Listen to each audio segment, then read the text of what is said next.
Luke Abrams parked at his workstation and waited for the Grateful Dead Ripple song to finish before turning off the engine and opening the door.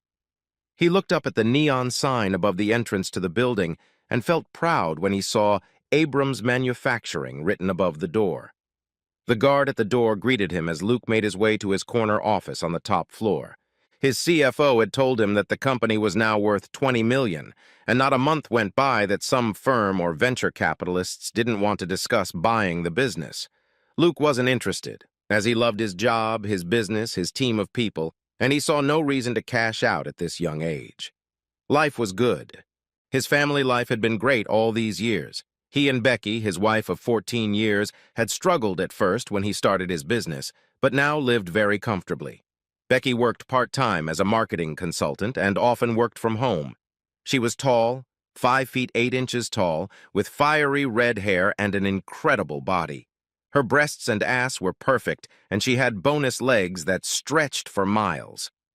Their sex life was really good, although Luke had noticed a definite decrease over the last 6 months from 4 times a week to just once a week.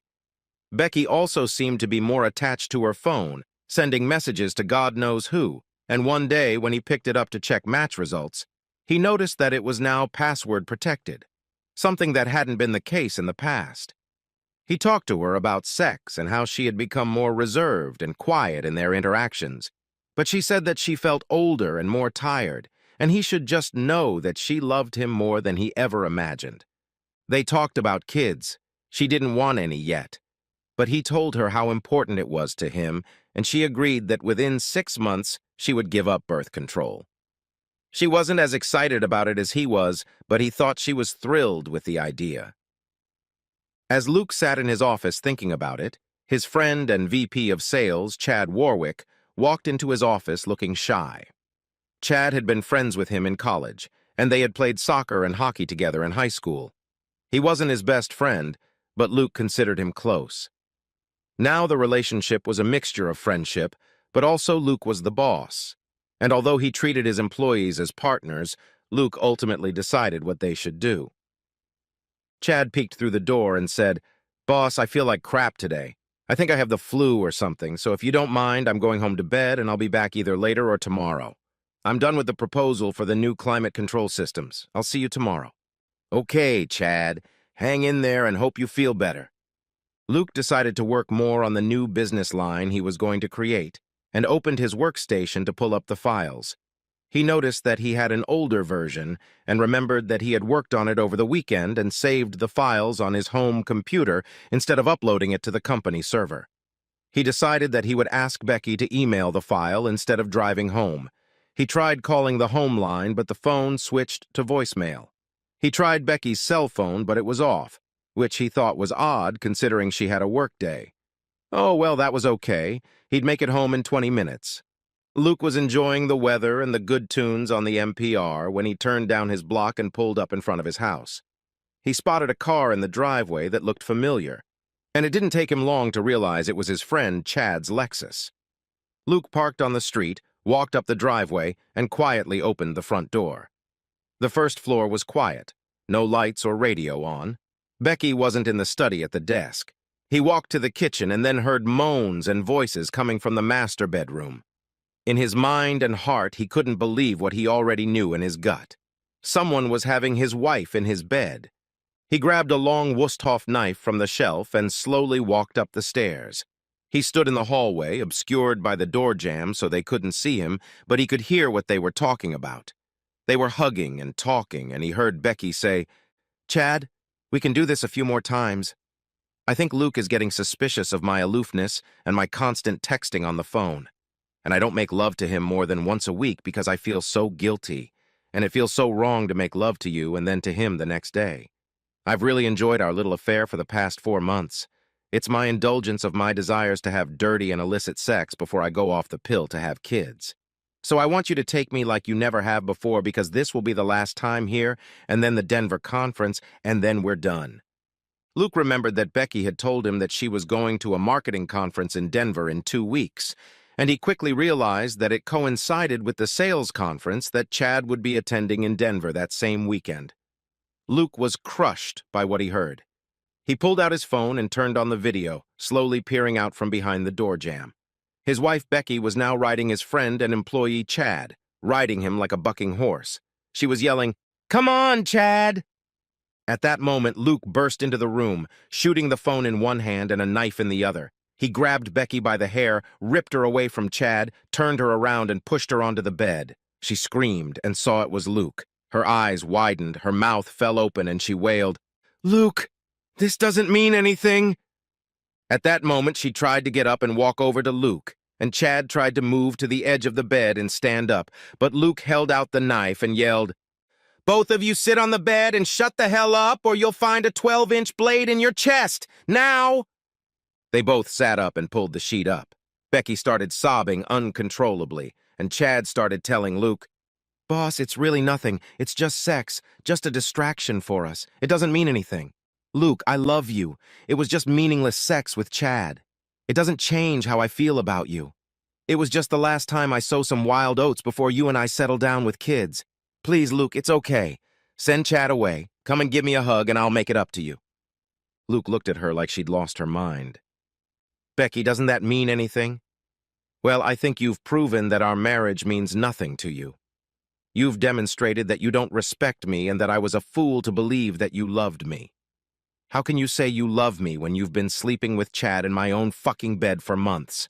You want me to cuddle with you. Hell, I can barely look at you and I'll never touch you again. That's for sure. God damn it. Now just sit there and shut up, you miserable sack of shit." Becky recoiled at the sight of his anger and hurt. He had never spoken to her like that. He practically idolized her and treated her with love and respect, and his response cut straight to the soul. With those words, Luke made a quick call, looked at Chad and said, "Janie, it's Luke. I'm sending you a video of Chad having my wife Becky in my bed. I don't know if you knew he was abusing you and the kids, and I'm just sorry to have to tell you this." Luke was quiet for a few minutes before hanging up the phone and then said to Chad, "She tells you not to worry about coming home. Obviously, this isn't the first time you've betrayed your life and your children. Now add betraying your friend and your boss and ruining 2 marriages. What a worthless sack of shit you are.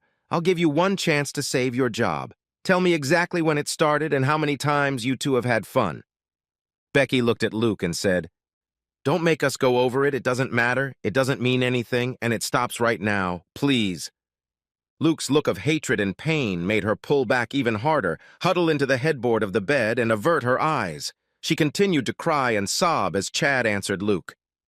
"Luke, please don't throw away our friendship over this, and don't let it affect the good work I do for the company. Becky means nothing to me, and I mean nothing to her. We were only seduced by the sexual lust of an illicit affair. This is the 4th time we've been dating. The first time we were both in Denver for different conferences, and I knew she would be there. I called her the first night to go out to dinner. Well, we ate and drank and danced a lot, and really felt a spark for each other. So that night and the next we went up to my room and slept together. Then, about a month later, Becky called me and said you were going out of town for the day to visit a new construction site and asked me to come over. We ended up having fun in your room, and she seemed to enjoy doing it in your marriage bed. 3 weeks later, we got a room at the Hilton Hotel, met for lunch at noon, and had sex there. Now she called me and asked me to get sick.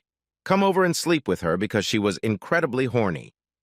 We were going to meet at the next conference in Denver next month for the last time and spend 3 nights trying to finalize it. We both felt guilty and shitty about doing this to you and my family.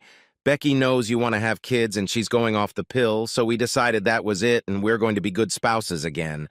I'm so sorry, Luke. Looking back, I knew it was so wrong, and now I've ruined my marriage and possibly your marriage and my career if you can't forgive us." Becky looked at Luke and said, "Yes, Luke. I was so caught up in the mystery. There was nothing wrong with you, Luke. I love you. I've never loved anyone but you, and I want your children and to grow old with you. You treated me like a queen. Sex with Chad was fun, but it was nothing compared to loving you. Please don't abandon me and our marriage for a mistake. It meant nothing." It meant nothing. Do you even know me? How can you think that letting another man be intimate with you means nothing to our marriage? Do you think I could ever get past the pain of being lied to? To move past the lies and ever trust you again? How could you think I would ever want to touch your cheating fucking body again? How do you think I could have the same spark, the same connection, and the same love that I had for you after you insulted me like that? How can you not see the strain this has already put on our marriage, the lack of conversation and communication, reducing lovemaking and turning it into just mechanical sex? One drunken night may be a mistake, but planning and executing meetings at out-of-town conventions and at our house is a fucking deal, not a mistake. What the hell is wrong with you?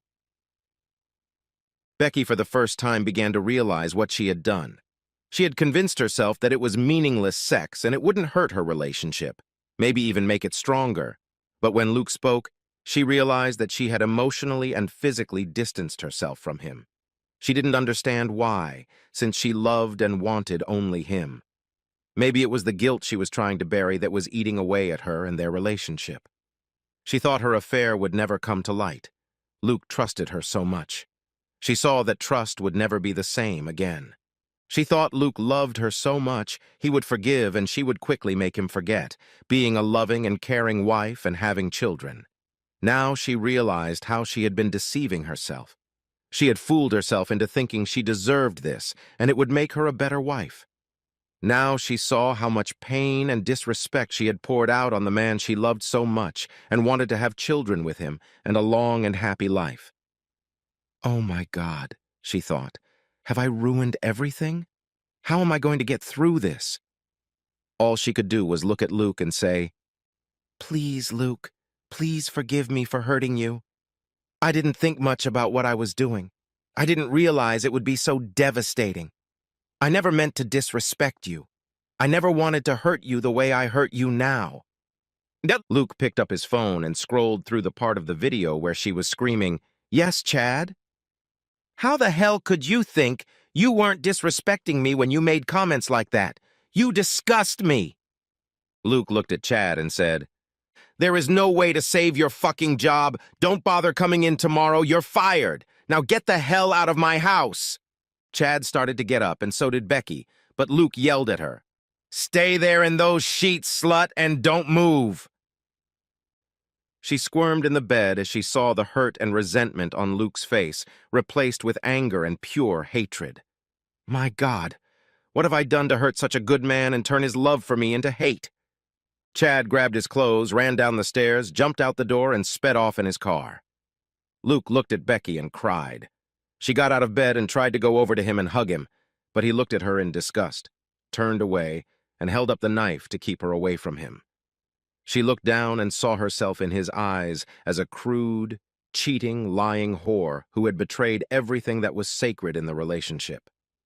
She burst into tears and ran to the bathroom, locked the door, turned on the shower, and sank to the floor. She hoped that maybe if she gave Luke space, he would calm down and they could talk. It was her only hope. She cried and washed for half an hour. After washing her face, toweling herself dry, and putting on a robe, she quietly opened the bathroom door, fearing another furious scream from Luke and knowing she deserved it. But the room was quiet. She looked out into the hallway and the house seemed quiet. "Luke, I'll make up a spare bedroom for you and stay away from you for as long as you want until you calm down enough to let me talk to you, explain my actions, and apologize." She heard no reply. She saw that the dresser drawers were open and empty and most of the clothes in his closet were gone. 2 large suitcases from the closet were gone. Then she turned around and saw a 12-inch butcher knife stuck up to the hilt into the pillow and mattress. She realized Luke was gone, and could only hope he stayed safe, didn't hurt himself, and would return her calls when he calmed down in a day or two. She went into the spare bedroom, threw herself on the bed, curled up in a fetal position, and cried until she fell asleep. Luke went to his office and spent a very restless night on the couch in the adjoining conference room. He notified HR and security that Chad was terminated. Later that morning, Chad did show up on site, assuming Luke had cooled off, but security took his badge, walked him to his car, and told him that if he showed up again, the police would be called. Luke spent a couple hours alone at his desk pondering where to go next. He clearly realized that despite the depth of his love for Becky, their marriage was over. He would never be able to feel that same spark of joy, trust, and deep union of his heart and soul with her, and that meant the marriage had failed. Pride, resentment, anger, jealousy, it didn't matter what to call it. She was no longer his life partner. Having children was out of the question. It was over. Luke called his CFO, and they spent 4 hours of very detailed discussion about the value of the company and what Luke had decided to do. His right-hand man, the CFO, was stunned to hear about Chad and Becky. He begged him not to do anything rash, to let his anger and pain subside for a few weeks, and then decide what he wanted to do. But Luke had already made his decision. Becky woke up in the morning, and the pain and hurt she saw on Luke's face quickly came crashing down on her when she fully came to her senses. Oh my God, how could I have been so stupid? Some mediocre sex with someone I barely like, much less have no love for, may have ruined my marriage to the only man I truly love. What the hell is wrong with me? She was determined to fix it, to get Luke back, to get them both back to the way they were before she'd been stupid enough to have an affair. She was sure that Luke loved her so much that he would never leave her. She couldn't resist calling his cell phone. It immediately went to voicemail, so she left him a message. Luke, I'm so sorry. I love you so much, and I know I hurt you, and I'm so ashamed. But Luke, you love me, and I love you, and we can get through this. I'll do whatever you want me to do to make it go away. I promise I'll be the best wife and mother you could ever hope for. Please come to me or call me.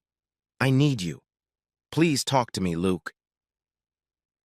There was no response from Luke that day or the next. On the third day, she called his administrator, Brenda, at the office. Brenda was very close to Luke, in fact, idolized him, and Luke had told her about what had happened between Chad and Becky. Brenda returned Becky's call and explicitly informed her that Luke was busy, instructed her not to let her call him personally, and that he would be happy to be left alone until he was ready. Becky assumed that she'd meant willing to talk, but Brenda hadn't actually said that. Well, at this point, Becky assumed that Luke needed time. Becky called Chad and now knew that Luke had indeed fired him from his job. She had also heard that Chad's wife had kicked him out and he had moved back in with his parents. He hinted that he wanted to come over and talk to Becky about Luke forgiving them, but she told him to back off and that she never wanted to talk to him again. She placed most of the blame on him, even though she subconsciously realized that she was fooling herself and felt just as guilty, if not more so, than Chad. She couldn't understand why she'd really done it and how stupid it had been to risk everything they had with Luke. Becky gave Luke a week and then couldn't take it anymore. She called his cell phone, but the number was no longer in service. She called his office and was told that Luke would not be available and she should stop calling. This was too much for her. She had to go all out. She had wanted to keep her affair a secret, hoping and assuming that Luke wouldn't want family and friends to know that she had cheated on him. But now she started calling all of his friends and asking if they knew where he was staying and what he was thinking. They all replied that they had nothing to tell her and that Luke had told them it was their own business. The disdain with which they treated her made her realize that Luke had probably told them about the affair, and that added to her shame and sadness. Becky eventually called Luke's parents to see if he was staying with them, but when they picked up the phone and she introduced herself and said hello, they hung up. She called again and they switched to voicemail. She went to Luke's company and talked security into letting her into the lobby. They called Brenda, who approached Becky and bluntly asked her what she needed. Becky was close to tears and said, I want my husband to come downstairs and talk to me. He should respect his wife enough to talk to me and let me explain. Should he respect his wife as much as she respected him and their marriage? Maybe you need to think more about what you did. Anyway, Luke doesn't work here anymore. He has sold the company and moved out of the area and has made it very clear that he is not giving you any information about his current status, well-being, or location. Now please leave or I will have security escort you off the premises. Becky rushed home in utter confusion. Sold the company? He would never do that. Left the neighborhood? Why wouldn't he talk to her? She sat down to her email and tried to write him a long letter of apology, but when she sent it to both his personal and work email addresses, it came back. Addresses invalid. She called his parents again, but they blocked her number. She went back to the spare bedroom and collapsed on the bed. For the next 4 weeks, Becky lived like a zombie. She heard nothing about Luke, not a word about where he was or how he was coping with their marriage. In desperation, she hired a private detective firm, and eventually they sent her a report with limited information. They told her that Luke had sold his company, and although the exact price hadn't been made public, it was estimated to be gone for more than $20 million. They told her that he had closed all of Becky and Becky's joint accounts and credit cards, canceled his phone, internet, and email, sold all of his valuables, and apparently left town. They told her that Luke had paid off the mortgage on the house and put the bill of sale in her name. They were unable to get any of his friends, co-workers, or relatives to tell them anything about his whereabouts or how to contact him. 8 weeks after Luke left, a man came to the front door and handed Becky an envelope. She saw that Luke's name was written on the address label and opened the envelope, hoping to get some information. The first thing that fell out when she opened the envelope was his wedding ring, then some paperwork, and then a photograph that had been cut into strips. Picking up the pieces of the photo, she saw that it was their wedding portrait that had been put through a shredder. She couldn't stand it and cried for several minutes until she was able to open the rest of the contents of the envelope. There were legal documents and a letter. In the envelope was a flash drive. She grabbed the letter and started reading. "Becky, I know you wanted to see me, talk to me, and were sure we could end your affair. You thought it was just meaningless sex, a mistake, something I should just forget, and that we would go back to our marriage as it was before you decided to break our wedding vows and my trust. I was amazed that you could delude yourself into thinking that the same or even close to what we had was ever possible. I know you never loved me, at least the way I loved you, since you were able to deceive me. You didn't seem to realize the pain you caused. No one had ever hurt me like that, and the fact that it came from the woman I loved more than life was too much to ever forgive. I could never trust you again, never be able to touch you or make love to you again. Maybe you don't remember what happened, or maybe it wasn't important to you. If so, I have attached a video of you and Chad destroying our marriage. Your words alone are enough to break my heart every time I think of them. From the calls I initially received from our very close friends and family about how I could leave you and why I was so cruel to disappear from your life, it is clear to me that you never took responsibility for your actions. I'm sorry to say that this same video with another letter was sent to these people to make them realize the depth of the betrayal and that there was nothing that could be done about it. I was so devastated and destroyed by you that I decided to take revenge. I am not happy with my actions, but I believe they were the only path open to me. I have decided that from this day forward you will never hear from me again. You will never see me again, and I will never return to our home, our town, maybe even our state. I guess I'll never understand why you did it. What drove you to do it? I hope you figure it out before you have another serious relationship, and I hope you remember my pain before you start cheating on someone again. I hope that someday in the near future I can get over the pain, humiliation, and disrespect I went through, and I can remember the old days in our relationship that were filled with love. I hope that someday, instead of the hatred I feel for you, I can at least feel indifference, or I can find forgiveness or understanding. However that may be, you'll never know. You may not care, but I'll never know it, and that's what I'll live with. Goodbye. The last set of papers in the envelope was titled, Dissolution of Marriage. But at this point, Becky saw nothing through her tears and collapsed to the floor. Epilogue. It had been 5 years since Luke had disappeared, and just as the letter had said, Becky had not heard a word from anyone about his health, his spirit, his whereabouts, or his life. Luke was very generous in the divorce decree, offering her $1 million, a house and property, in lieu of any ongoing financial support. Her attorney told her that this was the best offer she could get since the $22 million that Luke sold the company for was not kept in the United States and would never be available for any legal compensation. Becky really didn't care. In her opinion, she deserved nothing and would never fight what Luke thought was fair. At first, her life was very difficult, as friends and family saw the devastating video of her having fun with Chad in her marital bed. She realized how much she had hurt Luke and how she herself had caused him to hurt her by sending the video. She also realized that it was a way to prevent anyone from asking about what had happened and if they could be together again. She felt extremely humiliated, embarrassed and hurt that friends and family had seen it, but realized that it wasn't yet as bad as what she had done to Luke. She lived with her shame and, at her parents' insistence, decided to see a therapist to work on her grief and depression and try to turn her life around.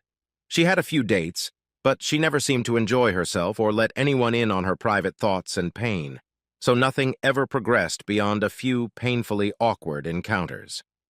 There were a few nights where she tried to find solace in sex. They were so awkward, so humiliating, and served as such a grim reminder of what had once been and how she had sunk to that point that she could no longer bear the thought of meaningless sex. When Luke left, he took away the photo albums and she was left with no pictures of them together, and with each passing year the memories of his looks, his voice, his spirit and personality, his loving touch gradually faded from her life.